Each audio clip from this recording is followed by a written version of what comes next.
Page 128, Mexican Hat Dance. This piece is in a lot of method books too, and this is a nice arrangement of it. Of course, 6/8 time, that's what we've been studying here. It's 2 pages long. It's got first a second ending, then a repeat sign, so it's really longer than 2 pages. No sharps or flats in the key signature, so we are in the key of C major. Parts of it may sound like it's an A minor, I'm not sure. Just make sure you can do those scales, the C major and the A minor scale, and you should be doing them 2 octaves up and down by now. Do what I say in the scale videos. It has some fingering challenges here, and I have some suggestions. Starting in the right hand, we're coming in on beat 5. Pick up beat 5, 6. So just kind of here. 1, 2, cross over, and just reach up and come down.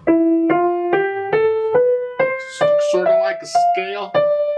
Now, if you've been doing the scales 2 octaves, this sort of thing shouldn't bother you because it's a scale for C major. It's the same feel, it's the same fingering. And then going on, measure 4. And then cross over. They say 3rd finger. On measure 7, they give you a natural sign. You don't need it. It's a natural anyway, but it doesn't hurt anything. They say 2-1. I don't like doing that if I don't have to. You have to sometimes. I prefer a 3-2. To me, I do the scales so much that I'm accustomed to that. I just do it. Because you reach up for the little finger here and then repeat back up to the top. Let's go on. This is the second ending of the 3rd line, or measure 9. Let's get into it. Measure 7, going to the second ending. You're here. And I suggest a 3-2. So you're playing the C with the 2nd finger, and they want their fingering going on is this.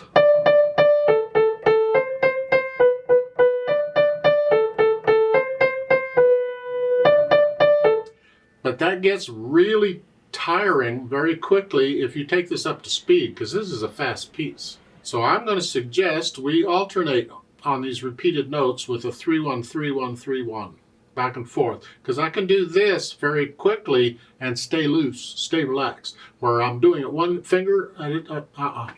So in the second ending here, and then for the 8th notes, this is 3-1, and then going on measure 10, 3, 3-1, 3. It just works out. 3-1, 3-1, 3-1 all the way through. It just works out. Until measure 16. Then you can go ahead if you want 4th finger. All right. Or stay on 3 if you want. Because you can cross over 3-2 there for going into measure 17. You're still ending up on 2nd finger. That's my suggestion for these repeated notes. Again, let's just take it slowly. The second ending.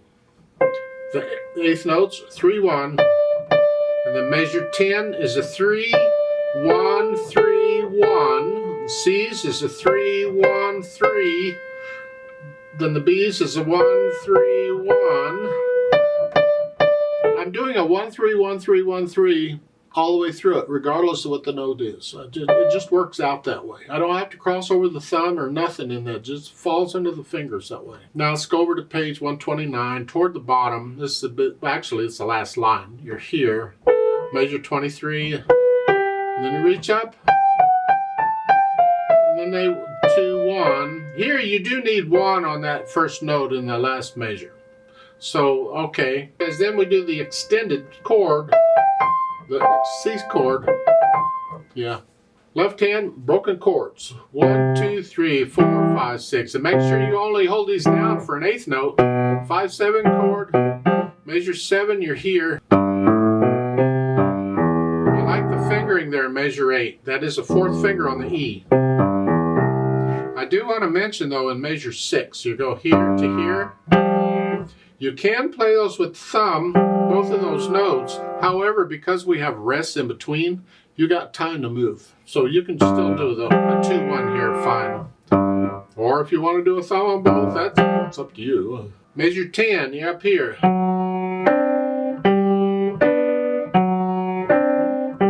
Okay.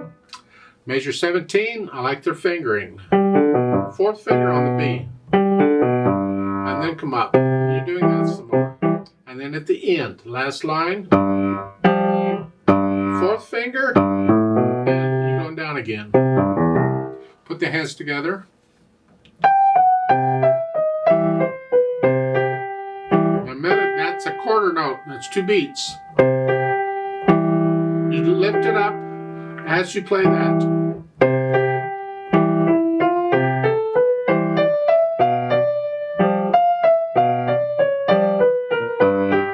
All the way through. Now when you get to measure 10, the left hand's changing now, you don't get rests. Now you're going to connect this left hand.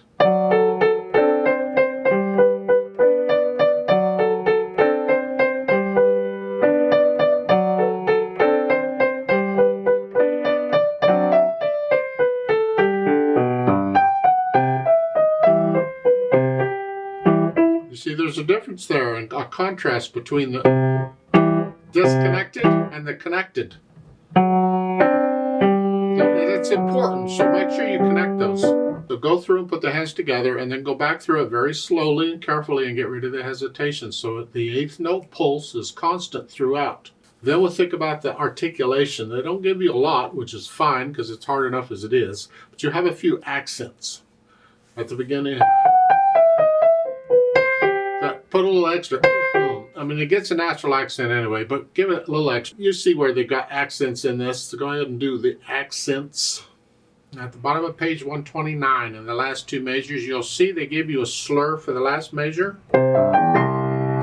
They didn't give you hardly any other slurs anywhere. They give you a few slurs for the left hand. That's telling you you need to connect those notes. Well, you're probably going to connect them anyway. The point is, if they don't give you the slur, you have a choice. You don't have to connect them. You could play them staccato. Because there's nothing marked. I can do it all staccato.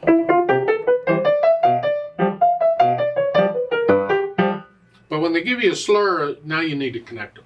However, when you do connect these at the end here, let's take the last 2 measures at the bottom here. Don't lift up here. Connect it all. Connect the last 2 measures. Just connect the last 2 measures. All together in one thing. For the dynamics, goes to the right hand. Whatever you think, MF, mezzo forte, moderately loud, not loud, but sort of loud. That makes the accented notes loud. Then you crescendo, come down and go back up to moderately loud. Don't start moderately loud and try and go up to loud or very loud. No, come down and then gradually up to there. Every time you get something like that, come down and go back up. Don't go up from where you're at. Then on the 3rd line, I measure 7, you're loud here. And then you get loud, softer. This is, you're up to about a moderately soft in the left hand. Go down to softer, very.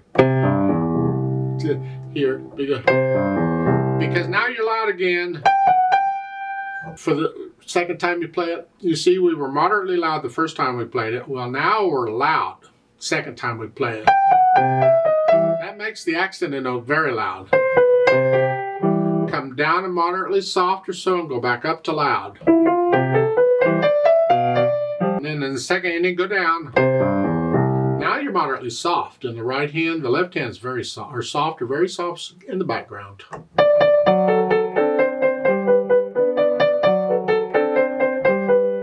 And then a measure 14 and 15, you're going to gradually go back up to loud, but pace it out. Moderately soft, moderately loud, loud.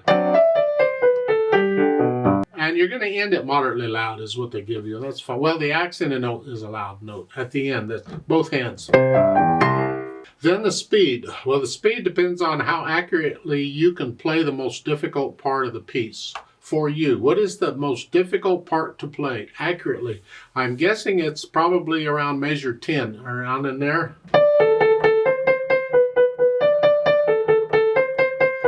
How fast can you play that accurately? And that's how fast you can take it. You take the whole thing at one speed. Don't be speeding up and slowing down because of what you can or can't do. This is a dance. You don't want the dancers to be speeding up and slowing down because you can't do what you know. Okay.